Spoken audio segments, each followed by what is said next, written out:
Silakan Pak. Oke, makasih Pak, makasih. Bismillahirrahmanirrahim. Assalamualaikum warahmatullahi wabarakatuh. Selamat malam semuanya. Malam. Malam ini saya ucapkan terima kasih atas kesempatan dan waktu yang diluangkan untuk mengikuti kegiatan saya. Sebagaimana yang tercantum pada slide pertama, ini adalah tugas kami dalam kegiatan TOT atau Training of Trainer CBIB. Nah, yang judul yang saya angkat yaitu tentang ketahanan pangan budidaya perikanan di Indonesia. Izinkan saya perkenalkan nama saya. Nama saya Hajun Lanu SPI MSI dengan NIP 1980 10 19 2007 01 1001.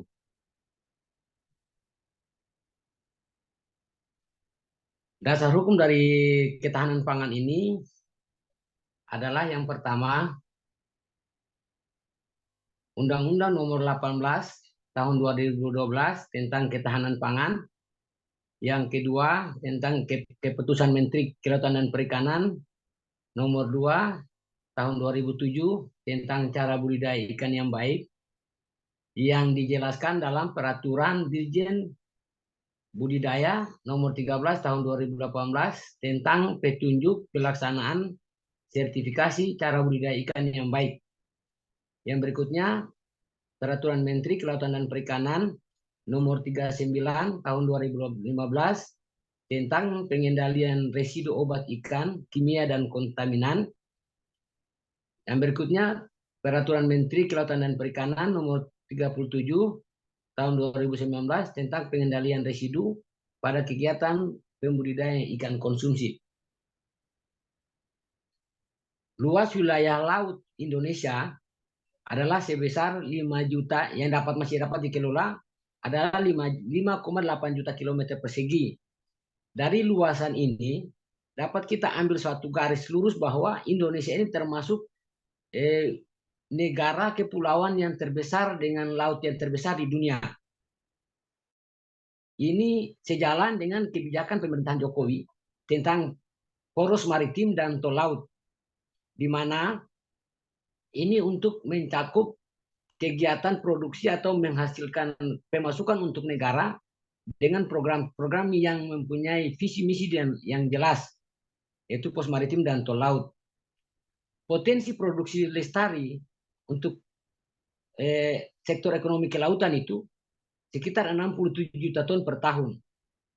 Dari potensi produksi lestari ini, 56,8 juta ton per tahun adalah potensi perikanan budidaya. Untuk kita ketahui bahwa ada 11 sektor ekonomi kelautan dan perikanan, 11 sektor ekonomi kelautan. Dari total potensi nilai ekonomi sebesar 1,33 triliun dolar Amerika Serikat atau 1,3 kali pendapatan bruto Indonesia saat ini atau 7 kali lipat APBN tahun 2017. Dari potensi besar ini, potensi lapangan kerja yang sebenarnya kalau dikelola dengan baik, dia mampu memfasilitasi pekerja sekitar 40 juta orang atau 35% dari total tenaga kerja yang tersedia atau yang masih produktif, yaitu 126 juta orang yang berusia di antara 15 sampai 64 tahun. Cuma dengan ini tingkat pemanfaatannya masih 25%.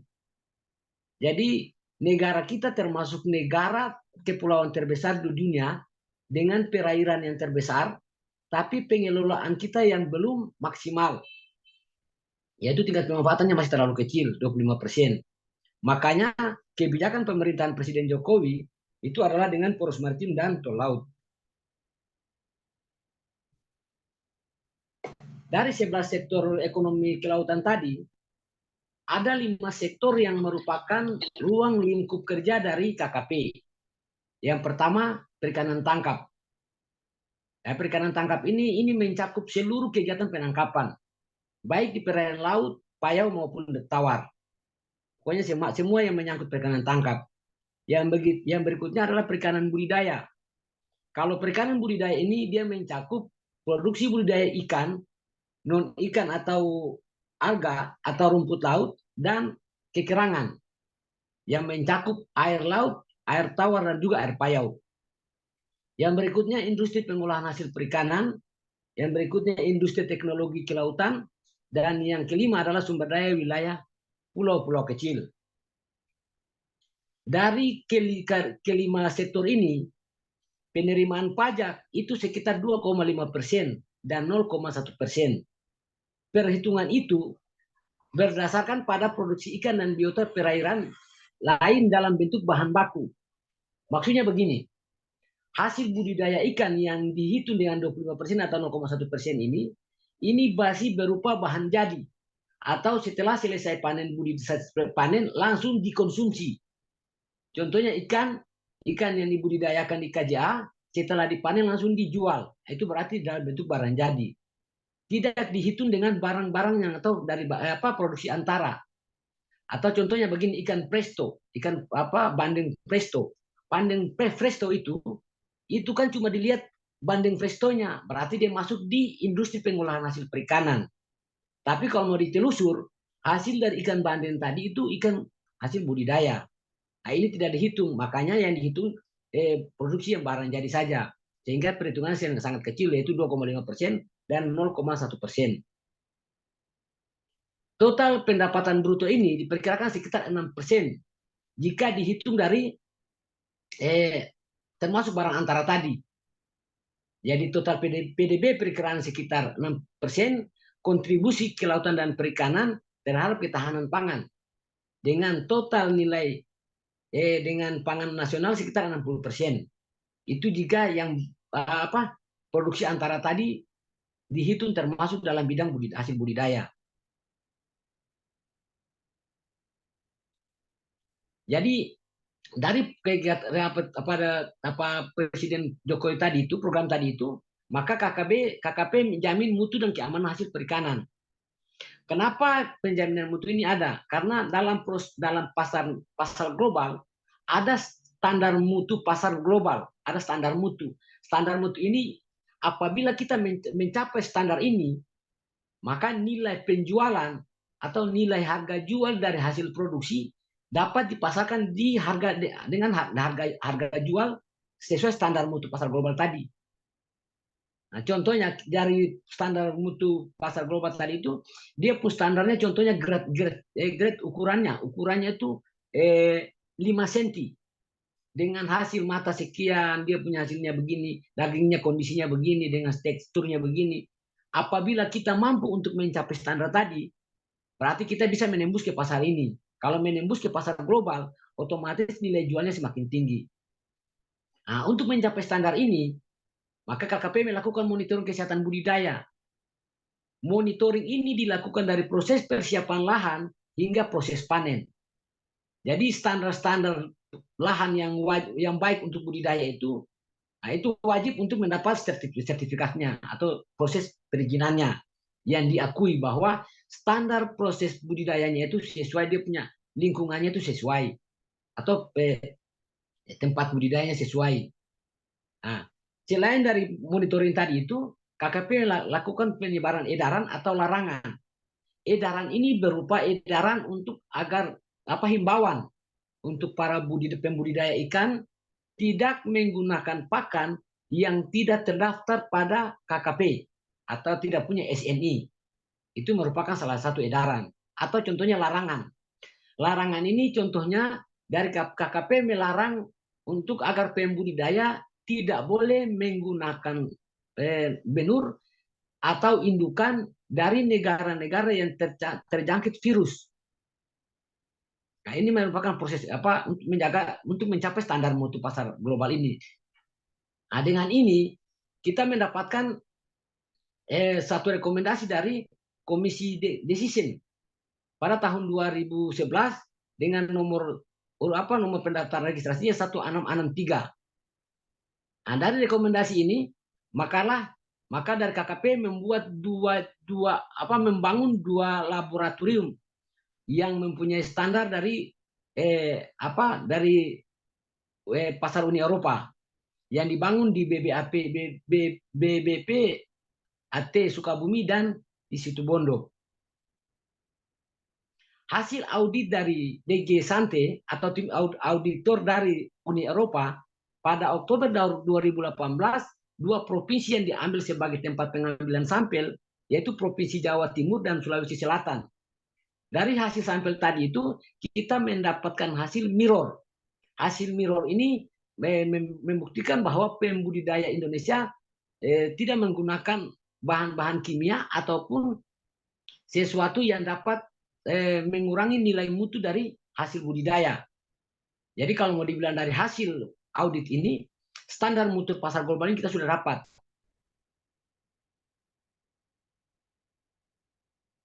Dari hasil audit ini ada tiga rekomendasi atau tiga faktor yang wajib untuk dipenuhi oleh KKP.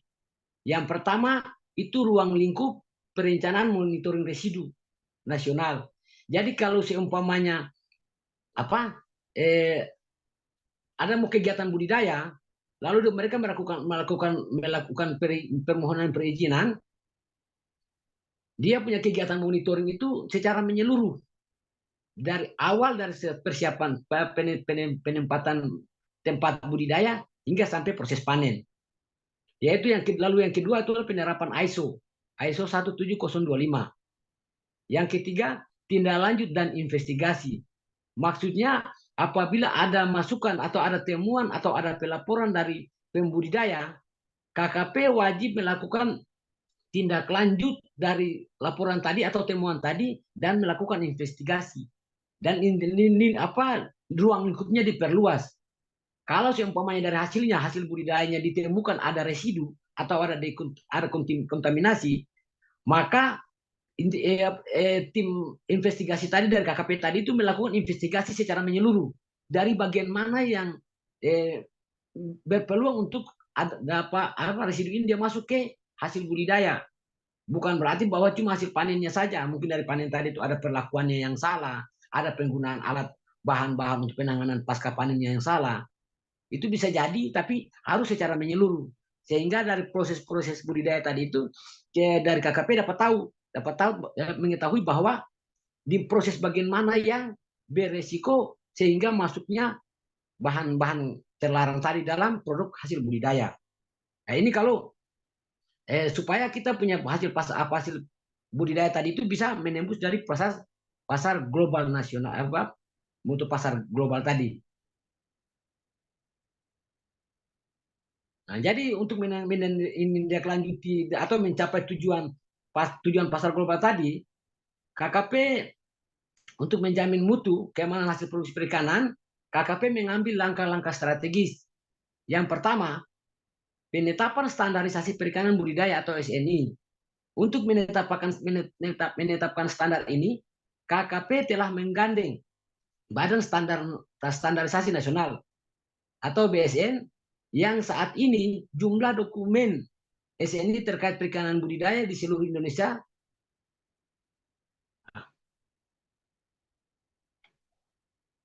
sudah sejumlah 333 SNI yang terdiri dari 69 SNI Kesehatan dan Lingkungan, 27 SNI Pakan, 83 SNI Produksi, 101 SNI Pembenihan, 13 SNI Ikan Hias, 40 SNI terkait sarana prasarana budidaya. Jadi totalnya itu ada 333 SNI. Ini merupakan hasil KKP yang sudah bekerjasama dengan BSN atau Badan Standarisasi Nasional.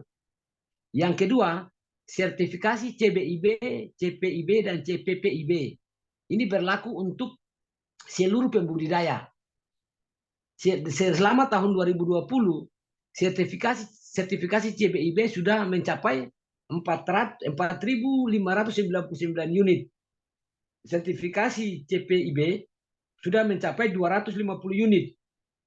Sertifikasi CPPIB sudah terlaksana pada 86 unit.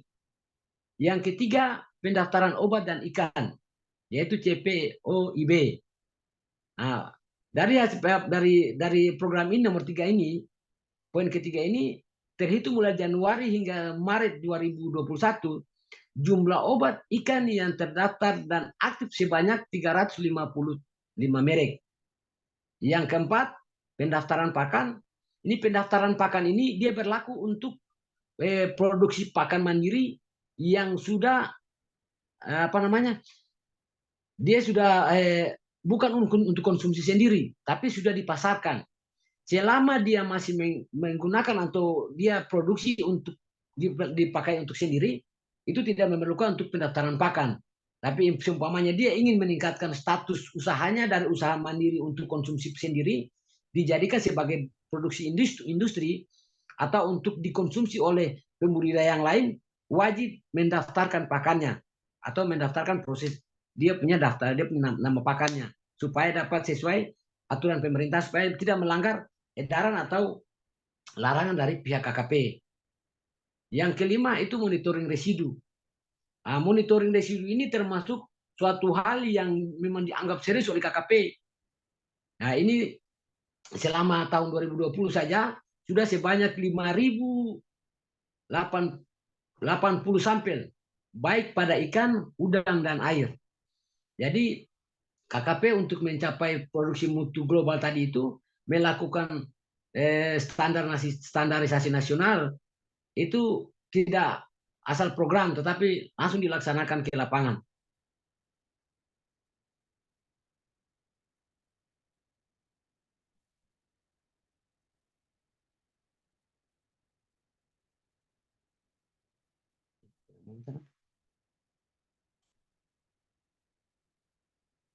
Jadi pentingnya penerapan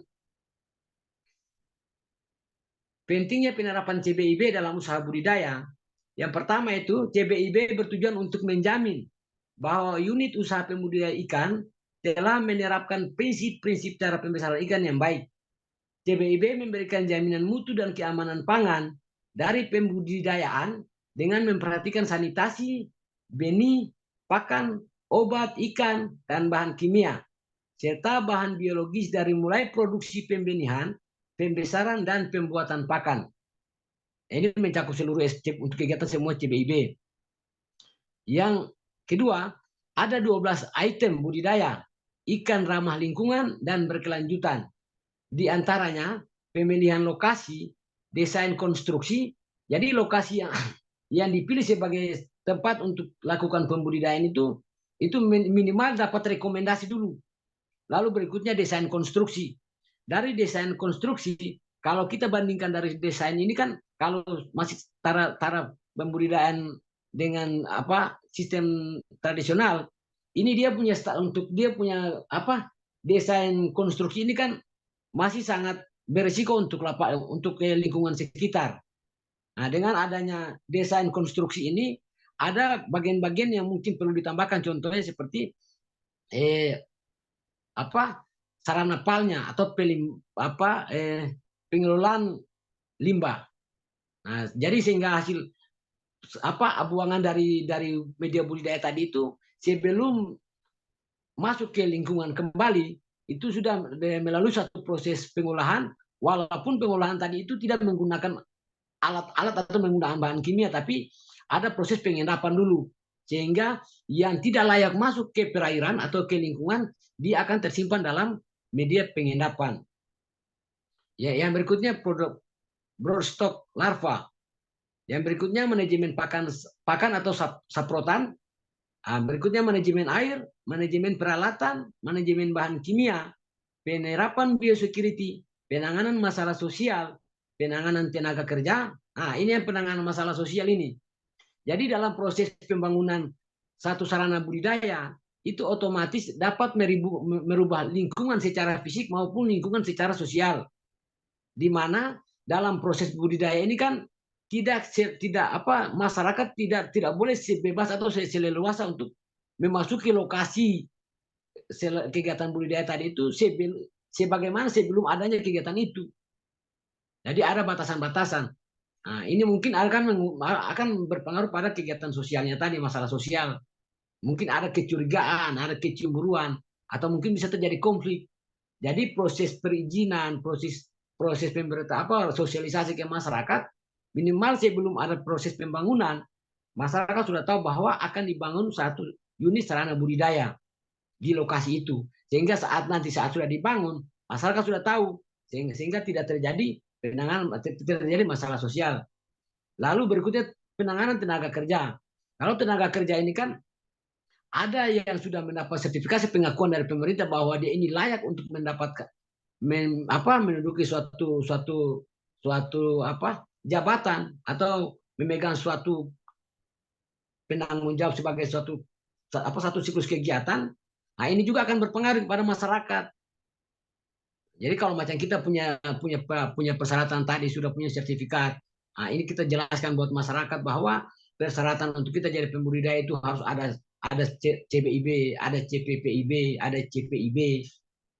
Nah, supaya masyarakat juga tersosialisasi secara sendirinya atau sekaligus kita pemberitahuan ke masyarakat bahwa sebelum kita terjun menjadi pembudidaya, kita sudah mendapatkan sertifikasi atau pelatihan sertifikasi dan sosialisasi tentang cara-cara untuk menjadi seorang pembudidaya yang profesional.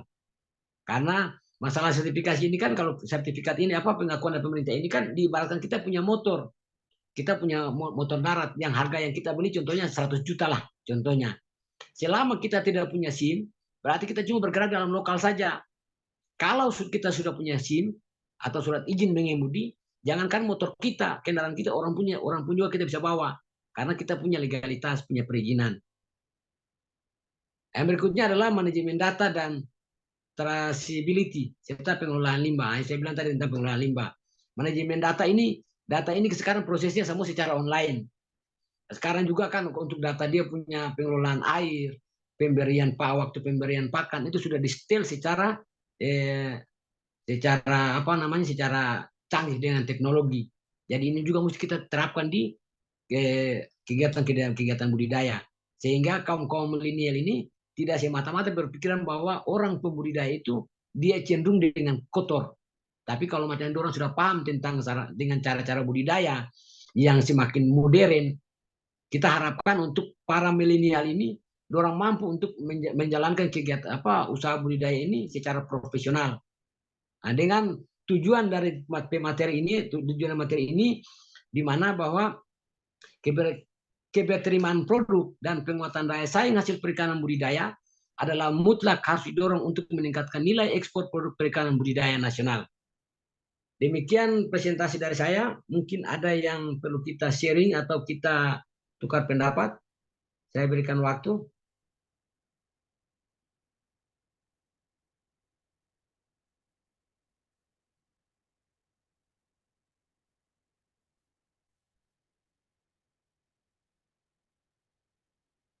Terima kasih, Pak.